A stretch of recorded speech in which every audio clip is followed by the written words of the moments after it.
अस्सलाम वालेकुम। आप देख रहे हैं प्रोग्राम खरी बात लुकमान के साथ। मेरा नाम मुबशर लुकमान है।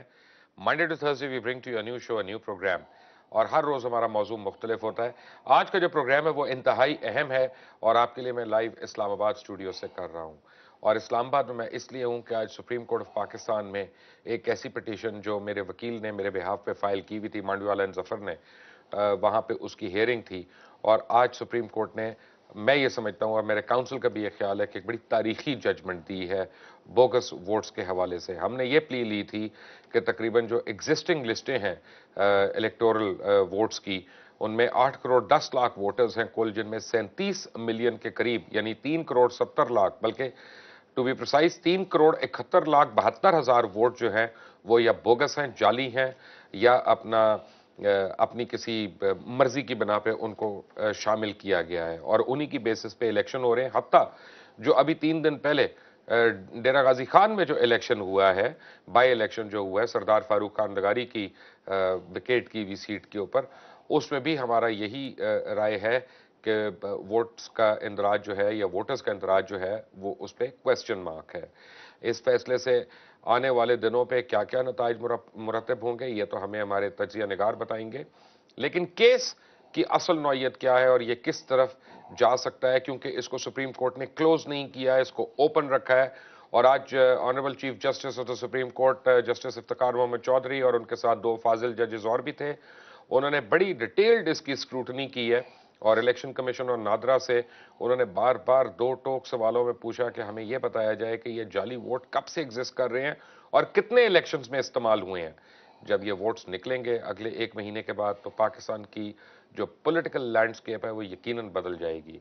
लाहौर स्टूडियोज में मेरे साथ मौजूद है मांडवीवाला एंड जफर के रिप्रेजेंटेटिव जनाब बैरिस्टर अली जफर, ये केस की पैरवी कर रहे हैं सुप्रीम कोर्ट के अंदर। और इस्लामाबाद स्टूडियोज में मेरे साथ हैं जनाब मोहम्मद नवीद चौधरी, पाकिस्तान पीपल्स पार्टी के कोऑर्डिनेटर हैं, किसी तारुफ के मोहताज नहीं है, बल्कि इनका खुद का ये कहना है कि जाली वोटों के ये भुगते हुए भी हैं और यानी उनके दुखी भी हैं। तो आज चीफ जस्टिस की एक डिसीजन को पीपल्स पार्टी के चंद लोग भी सेलिब्रेट कर रहे हैं रात को।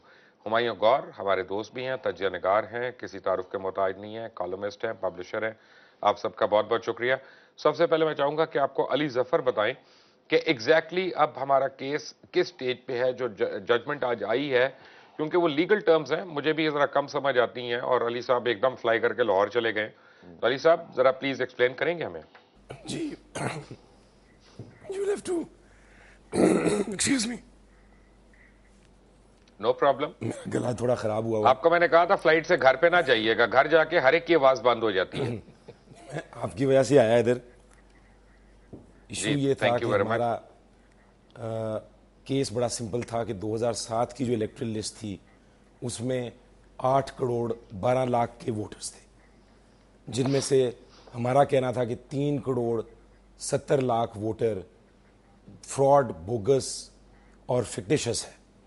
आज सुप्रीम कोर्ट ने ये 3 करोड़ 70 लाख वोटर को इस लिस्ट से बाहर निकाल दिया और ईसीपी को कहा है कि आप इस फिक्टिशियस वोटर को बाहर निकालें और नए जो 3 करोड़ 50 लाख वोट है जो नादरा के मुताबिक है उसको लिस्ट में अंदर डालें। तो इसका इम्पैक्ट आप सोच सकते हैं कि डेमोक्रेसी पे कितना बड़ा होगा और कितना इसका एक मेजर इसका जो इशू बनेगा। 2 इशू बन सकते हैं। एक तो ये कि जो पहली इलेक्शन थी और जो अब करंट असेंबली जिसके तहत आई हुई है, क्या वो वैलिड इलेक्शंस के जरिए आई, एक ये इशू है। और दूसरा कि फ्यूचर में ये अब जो इसकी पूरी इलेक्ट्रल हमारे रोल की डेमोग्राफी चेंज हो जाएगी, जो एक नया वोटर आएगा वो अब किसको वोट करेगा और किसके फिक्टिशियस वोट्स निकलेंगे, वो कौन कौन लोग इफेक्ट होंगे, ये एक बड़ा पॉलिटिकल इम्पैक्ट है। हमसे पूछा गया था कोर्ट में कि आप क्या चाहते हैं। हमने कहा था कि हम क्राइसिस नहीं चाहते, हम चाहते हैं कि फ्यूचर को इम्प्रूव किया जाए। इसलिए ये इलेक्ट्रल लिस्ट जो है वो फ्यूचर के लिए अगर करेक्ट हो जाए तो हमारी डेमोक्रेसी, एक्चुअल ट्रू डेमोक्रेसी हम देख सकेंगे। बिकॉज हमारे मुताबिक इलेक्ट्रल रोल जो है वो बेसिस है डेमोक्रेसी का, it is the corner stone. और आज नादरा ने भी और ईसीपी ने भी इस चीज़ का एतराफ़ किया है, एक एडमिशन किया है कोर्ट में कि हाँ जी, जो इलेक्शन होते रहे हैं पहले वो बोगस वोट्स पे होते रहे हैं। 3,70,00,000 की बोगस वोट का मतलब है 44% आपका वोट फिक्टिशियस है। ये अब है अली, position। मुझे एक बात बताएं, आप, मैंने ऑन अ पर्सनल नोट आपसे एक बात पूछनी है। मैं बिल्कुल 1 मिनट के लिए मैं जरा क्या कहते हैं, चेंज कर रहा हूं सब्जेक्ट को, क्योंकि आज मैं भी कोर्ट रूम नंबर 1 में था, आपके साथ ही था। हम लोग ऑनरेबल बेंच के जो थे सवाल जवाबात, तो उसमें शरीक भी थे। वहां पे मैं, उससे पहले, हमारे से पहले 4 केसेस की हियरिंग हो रही थी और जिनको निपटाया गया था, जिसमें एक जनरल परवेज मुशर्रफ के ऊपर अटेम्प्ट ऑफ मर्डर का केस की नौयत भी थी और उसका भी फैसला आया था। मैं वहां पे एक चीज से बहुत इंप्रेस हुआ था, और आज अपने केस में तो खास तौर पे मैंने देखा था कि जितने भी जजेस थे, 3 जजेस जो थे वहां, इंक्लूडिंग द चीफ जस्टिस, उनको एक एक आर्टिकल का पता था, एक एक केस की उनको नौयत का पता था, और they had obviously studied the cases before coming to the court. Is that a normal practice कि ये सिर्फ आज ही था? एक प्रिंसिपल तो ये है जी कि जजेस जो हैं they wear the law on the sleeves. कहा जाता है कि उनको लॉ का पता होता है, तभी वो जजेस बनते हैं।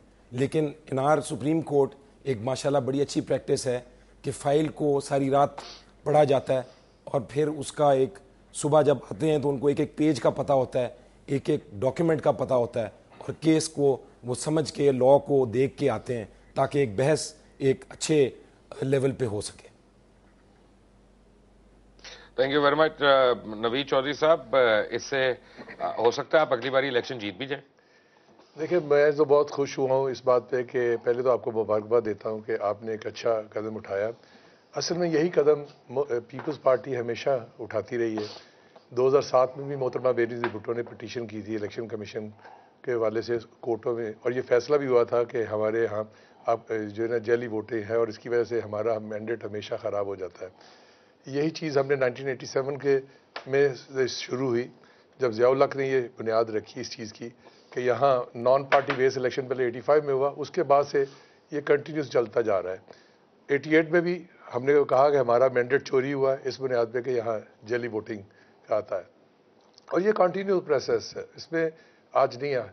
और इसीलिए पाकिस्तान पीपल्स पार्टी ने इसके लिए एक प्लान किया था, और उसका प्लान ये था कि उन्होंने इलेक्शन रिफॉर्म्स ला रहे हैं, जिसके लिए सेनेट में बिल पास हो गया, और अब 11 तारीख को हम नेशनल असेंबली में भी लेके आ रहे हैं वो बिल, जिस बिल के अंदर ये है कि हम चाहते हैं कि नादरा के जो कार्ड है उसके बेस के ऊपर वोटर्स लिस्ट बने, क्योंकि और नादरा कंपलसरी कर रहे हैं। उससे पहले ये था कि आइडेंटिफिकेशन कंपलसरी थी, लेकिन उसके लिए आईडी कार्ड होना ज़रूरी नहीं था। कोई भी आइडेंटिफिकेशन हो जाए, किसी पासपोर्ट आ जाए, कोई ड्राइविंग लाइसेंस आ जाए या कुछ आ जाए, एक तो वो तरीका था। वो अब इंशाल्लाह ख़त्म हो जाएगा, और हम वोटर्स लिस्ट जो नहीं लेके आ रहे हैं उसके अंदर डुप्लीकेशन के चांसेस बहुत कम रह जाएंगे, बल्कि है ज़ीरो ही हो जाएगा, क्योंकि वो नेशनल नेटवर्क पे होगा। किसी का अगर फर्ज करे एक वोट यहाँ बना है, बात यह है कि ये जाली वोट बनवाए गए हैं ना। बिल्कुल। देखें, मैं उसकी एक रीज़न बता दूं, होता ये था, इसका तरीकाकार ये था कि यहाँ 85 के अंदर, क्योंकि मैं नॉन पार्टी बेस्ड इलेक्शन में पहली दफ़ा मैंने ये नोट किया था कि ये, और नोटिस ये हम पार्टी लेके आई थी, उसमें हमने हिस्सा तो नहीं लिया था, लेकिन हमने उसके बाद 87 में उसका हिस्सा बनते हुए ये दिखाया था कि भाई ये किस तरह होता है। ये बाकायदा डबल वोट कास्टिंग का सिस्टम रखा जाता है कि एक ही कॉन्स्टिट्यूंसी में जो बंदे हैं उनके 3-4 कॉन्स्टिट्यूंसी में वोट बना दिए जाए और वही शिफ्ट करते जाएं। और मैं मजे की बात बताऊं, यानी 200 आदमी जो है वो एक्चुअली 12,000 वोट डाल रहे जी 12,000 वोट डाल रहे थे, और यही तरीका अडॉप्ट किया गया। और हर दफा जो मैंडेट चोरी होता था, जिसको हम सेंट्रिटी ऑफ वोट कहते हैं, खत्म होता है, यही तरीका था। Humayun Gohar, this is indeed a very historic judgment today, और ये इलेक्शन कमीशन और नादरा ने वहां पे एक्नॉलेज कर लिया है कि वोट्स बोगस है। डू यू थिंक इससे पॉलिटिकल क्लाइमेट हमारा चेंज होगा फॉर द बेटर? पहले तो मेरी तरफ से आपको मुबारकबाद, ये आपने बड़ा अच्छा किया है। पॉलिटिकल क्लाइमेट बिल्कुल चेंज होगा, क्यों नहीं होगा।